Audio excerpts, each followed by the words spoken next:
estar, sala de ser. É a designação de um conjunto de podcasts que o grupo de investigação Raízes e Horizontes da Filosofia, da Cultura em Portugal, do Instituto de Filosofia da Universidade do Porto, começa a apresentar hoje e que se estenderá até ao final de julho, num total de entre 8 a 10 programas.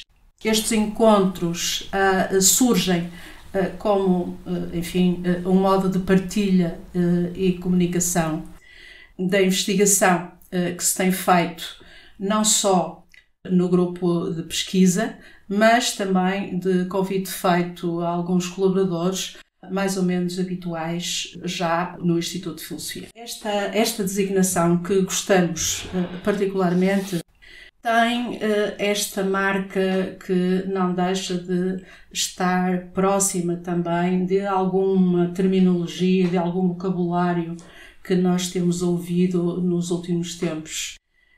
Desde logo as salas com as quais nós estamos bastante familiarizados nestes últimos meses, mas a esta sala, que naturalmente é uma sala virtual pelas razões conhecidas, nós quisemos, digamos que esta sala virtual refletisse de algum modo duas outras salas, o que nós chamamos então sala de estar, sala de ser. E para isso nós pensamos em algo que pode parecer até banal, mas não é. Que é o facto que todos somos de alguma forma, somos. Expressão particular de ser. Sujeitos à mudança, desde logo porque toda a manifestação de ser contém movimento. Tendo presente as circunstâncias que desde janeiro e até agora, portanto desde janeiro e até ao momento, temos vivido, importa que esta reflexão ou que uma reflexão particular sobre as nossas manifestações de ser, as nossas manifestações de atuar, de nos situarmos no mundo, de nele intervir, de nele agir, sejam pensadas de um outro modo. Ou, pelo menos, de um modo mais atento. Que essas nossas formas de ação se pautem por um exercício de orientação e de atenção.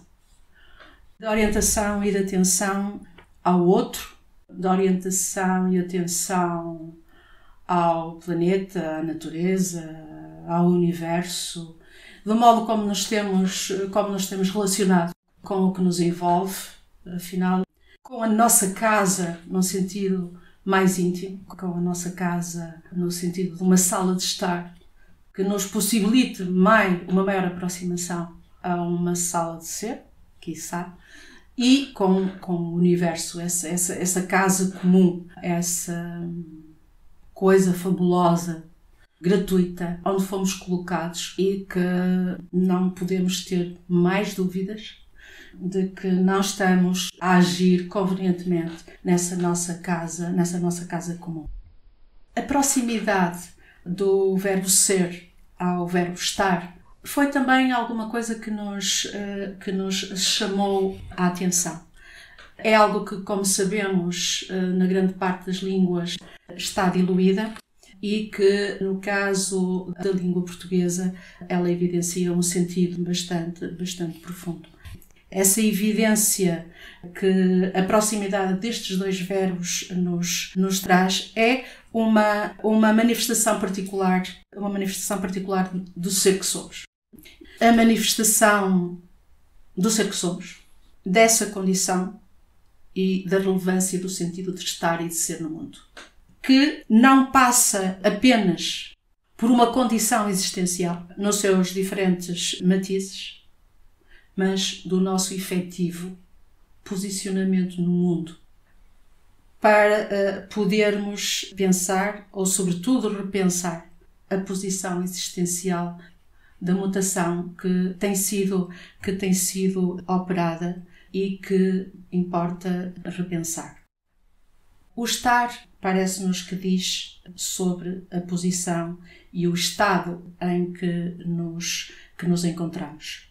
Mas o mundo do ser, ou o mundo de ser, num sentido mais lato, coloca-nos, neste momento, penso, coloca-nos os maiores desafios. Em todo o caso, eu passo agora, entretanto, a palavra à Luísa Malato. O Open Concept mistura sala de jantar, sala de estar, cozinha, etc. Mas no século XVIII tudo isto tinha funcionalidades diferentes e é curioso é que a sala de estar reuniu todas. A sala de estar começou a ser também a sala onde as pessoas se alimentam, onde recebem, onde amuam, onde acolhem o outro, onde excluem o outro, e tudo isto é muito curioso. Ou seja, a perda da intimidade. E a perda da intimidade também. E, portanto, a perda do espaço de encontro connosco. E em que esse trabalho, ou esse esforço, e em que esse esforço tem que ser muito maior e temos que nos predispor e decidir o que de facto é importante ou não é importante nas nossas vidas, porque os cotidianos, todos, em que tudo se mistura com tudo, não nos permite silêncios, não nos permite tempo, nem temos espaço, nem temos tempo para, e eu diria mesmo, para a intimidade. Isto notou-se muito sentido... na questão da pandemia, não é? Porque havia pessoas que confinavam de maneira diferente. É difícil uma família confinar num T0. Porque a determinada altura não há a possibilidade de cada um ter o seu espaço, de cada um se refugiar no seu espaço. Eles não têm a possibilidade de intimidade, todo o barulho está contaminado pelo barulho do outro. Sobre esse aspecto, isso é um luxo. É por isso que as casas de que eu estou a falar do século XVIII são casas apalaçadas. Não são casas dos pobres, obviamente. As casas dos pobres sempre foram um pouco T0. Mas esse lugar para a intimidade era mais fácil é sempre mais fácil quando as casas são grandes, é sempre mais fácil quando existe a possibilidade de um recolhimento e de um espaço que não é social. E hoje as pessoas têm dificuldade em ter um espaço que não seja social, mas têm vergonha de o ter, porque tudo é eufórico, tudo é para fora, tudo tem que estar sempre bem. Mesmo o Facebook, que é uma espécie de sala cheia de amigos, é uma sala em que as pessoas expõem as suas qualidades, vendem as suas qualidades, fazem publicidade simultaneamente para o seu caráter e para os seus empregos, e tudo isto acaba por ser difícil às vezes de traçar fronteiras, mas talvez sempre tenha sido difícil traçar fronteiras entre ser e parecer. Acho que sempre foi. Grande parte dos nossos diálogos vão sair desta multiplicidade de formações que nós encontramos no grupo de Raízes e Horizontes. Uns são de literatura, outros são de filosofia. Une-nos a linguagem, o interesse pela linguagem.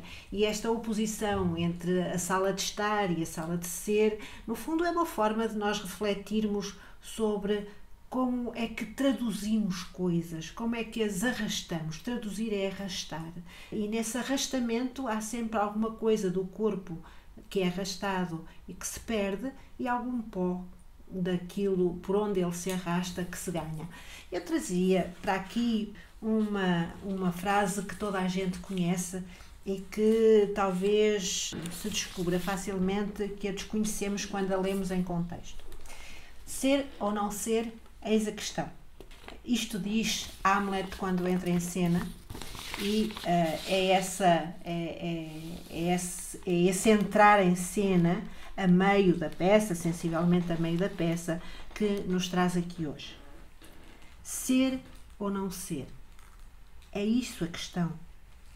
Será mais nobre deixar que o espírito suporte os golpes e as setas da fortuna ultrajante, ou erguer armas contra um mar de angústias e, não aceitando, pôr-lhes termo? Morrer. Dormir. Dormir e talvez sonhar.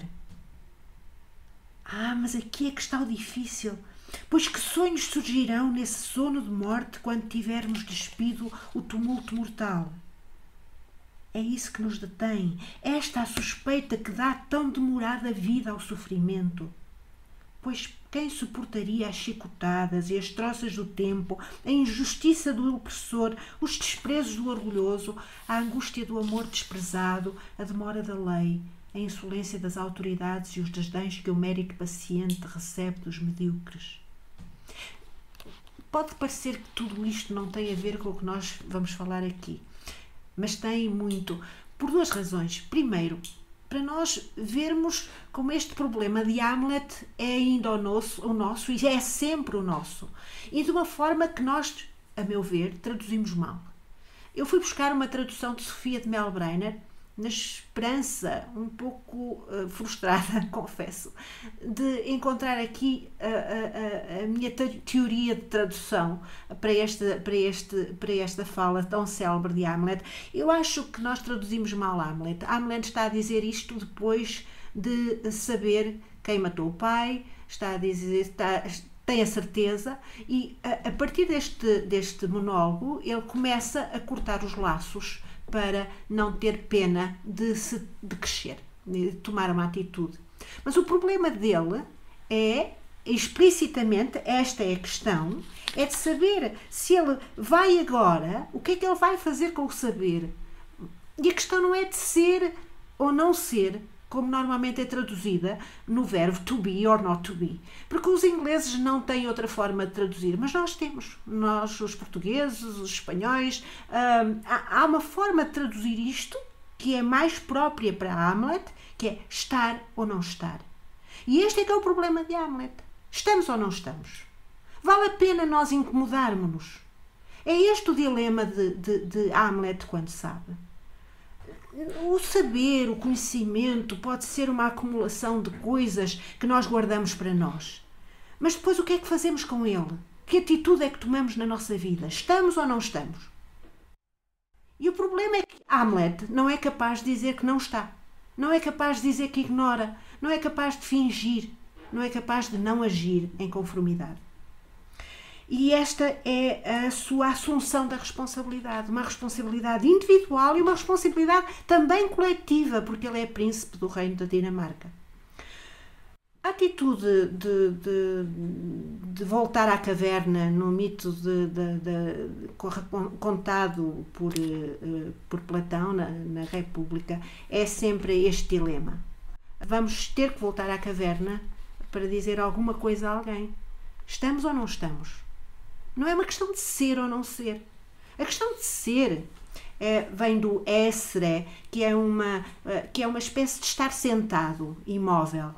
A questão do estar, é uma questão de estar de pé, mostrar-se. Também, em latim, aplicava-se, por exemplo, a servir à mesa. Mas sem este contexto de escravatura. O servir como uma coisa que nós devemos fazer.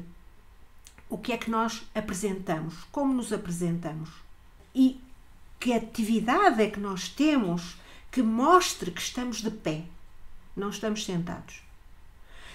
Esta questão do ser e do estar depois vai ter algumas continuidades na forma como nós vamos trazer aqui algumas ideias, alguns autores. Porque a maior parte dos autores de que nós vamos falar aqui, os autores, os pensamentos, os livros que eles escreveram, vai ter muito a ver com o facto de eles terem respondido que estavam. Não que eles são ou não são, mas que eles querem estar. E que quiseram estar. E porque quiseram estar no seu tempo, estão para nós ainda presentes. Albert Camus tem até uma polémica com o próprio facto de ele, a determinada altura, ser reconhecido como existencialista ou não existencialista. Ele renega isso em várias partes da sua obra, por oposição a Sartre. Mas a questão para ele é de não haver dilema entre ser e estar.